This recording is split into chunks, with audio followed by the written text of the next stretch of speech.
Popular show Anupama upcoming episode में आप देखेंगे कि समर कहता है कि मम्मी को अपनी ज़िंदगी जीनी चाहिए, मम्मी को अब अपने बारे में भी सोचना चाहिए। मेरे कहने का मतलब मम्मी यही है कि आप दूसरों का ख्याल तो इतना रखती हैं, लेकिन अब आपको अपने लिए भी जीना है। उसके बाद यहाँ पर अनुपमा बहुत परेशान होती हैं, वो चाहती नहीं है कि वो वनराज से बात करे। और फिर यहाँ पर उसने यानी कि समर ने मना किया था कि तुम्हें ना तो मेरी फैमिली से मिलना है और ना ही मेरी मम्मी से मिलना है, क्योंकि तुमने जो किया है वो बहुत गलत है। आज के बाद तो मैं तुम्हारी शक्ल भी देखना पसंद नहीं करूँगा।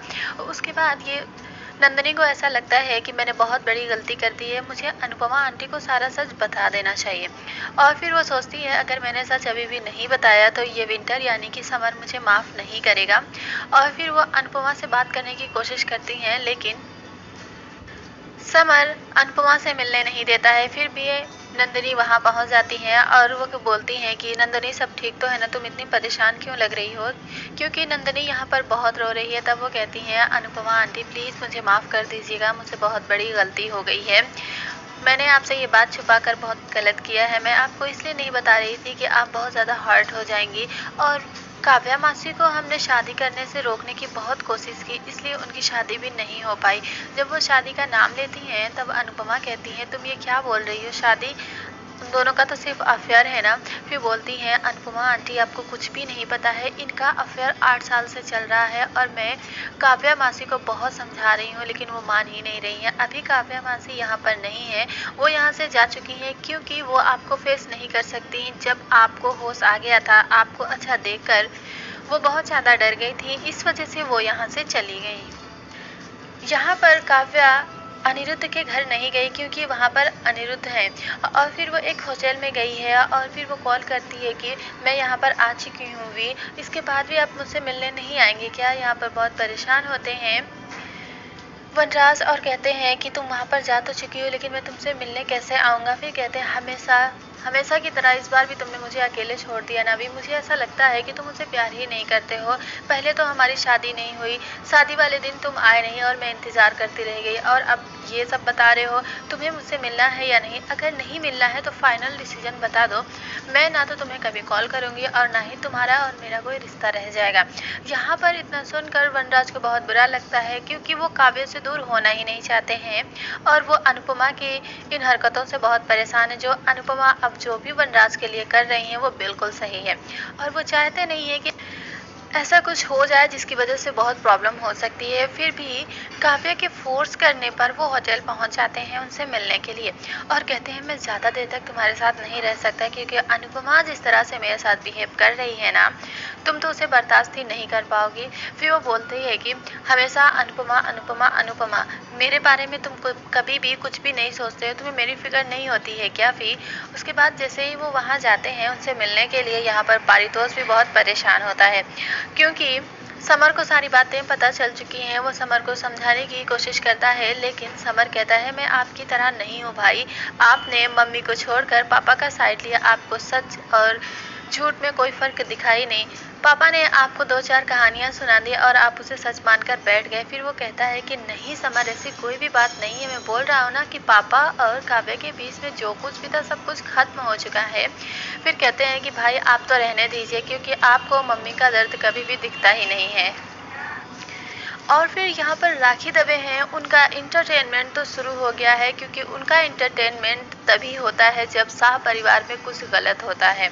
और वो बोलती हैं कि ये जो मेरा शक है बस वो एक बार यकीन में बदल जाए, उसके बाद तो मेरा इंटरटेनमेंट शुरू हो जाएगा और फिर मैं इन दोनों की शादी को तोड़ दूंगी। मुझे एक बहाना मिल जाएगा कि मेरी किंजल की शादी पारितोष के साथ नहीं हो सकती क्योंकि यहाँ पर हर किसी के अफेयर ही चलते रहते हैं। वनराज, शाह और काव्य के अफेयर, अरे हमने तो कभी सोचा भी नहीं था।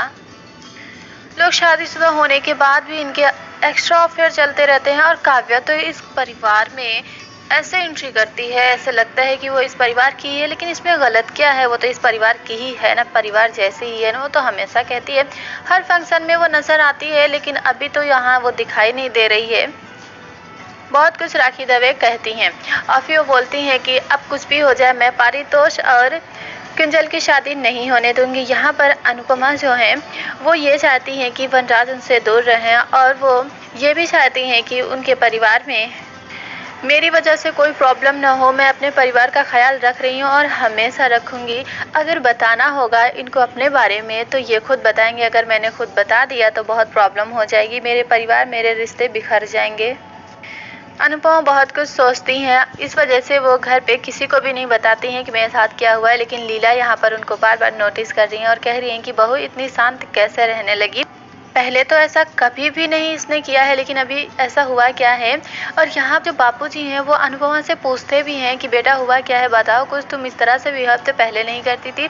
लेकिन वो बताती नहीं है और कहती हैं कुछ नहीं बापूजी, मैं बिल्कुल ठीक हूँ, आपको ना टेंशन लेने की ज़रूरत नहीं है, बस थोड़ी सी थकान है, आराम करूँगी तो ठीक हो जाएगा। यहाँ पर जो देविका हैं वो बोलती हैं कि अनुपमा, तुझे ये बात अपने परिवार वालों को बता देनी चाहिए, कब तक तो इस तरह से रहेगी? फिर वो बोलती है कि अगर मैंने बता दिया तो बताया था ना मैंने तुझे पहले कि क्या प्रॉब्लम हो सकती है, इनकी वजह से मैं बाकी के रिश्तों को बहुत तकलीफ नहीं देना चाहती। Ghee has to be boiling hot for malpua to turn right. Slowly. हूँ यहाँ पर नंदिनी कहती है कि मासी यहाँ नहीं है, वो किसी होटल में है। तब वो एड्रेस लेती हैं नंदिनी से और फिर वो वहाँ जाने लगती हैं और कहती हैं कि इन्होंने मुझे बहुत धोखा दे दिया, लेकिन अब और ज़्यादा धोखा नहीं दे सकते हैं। ये अभी भी काव्या से ही मिलने के लिए गए होंगे, मुझे मालूम है, क्योंकि ये घर पर नहीं है, ऑफिस में नहीं है, तो उसी से मिलने गए होंगे। यहाँ पर काव्या से मिलने पहुँच चुके हैं वनराज और काव्या कहती है इस तरह से हमें कब तक चुप चुप के रहना होगा और छुप छुप के मिलना होगा। फिर वो बोलते हैं फिर से तुम उसी बात पर आ गई, मैंने कहा ना कि अभी बहुत प्रॉब्लम हो रही है, मैं तो तुमसे ठीक तरह से मिल भी नहीं सकता था, ये सब तुम्हारी वजह से हुआ है। अगर तुम उस दिन वहाँ नहीं आती और ना ही मेरे बेडरूम तक पहुँचती, ये सब कुछ हमें करना ही नहीं पड़ता। अब हम दोनों एक साथ ऑफिस में काम कैसे करेंगे?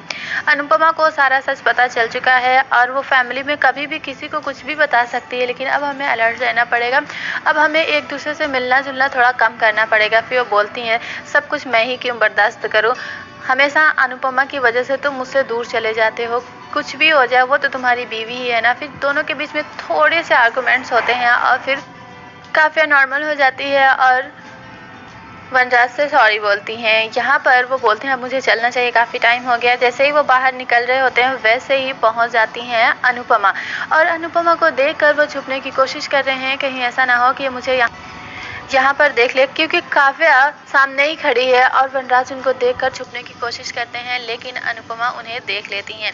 तो आप हमें कमेंट्स करके ज़रूर बताएं कि अपकमिंग एपिसोड आप सभी को कैसा लगा, अब वनराज का क्या होगा और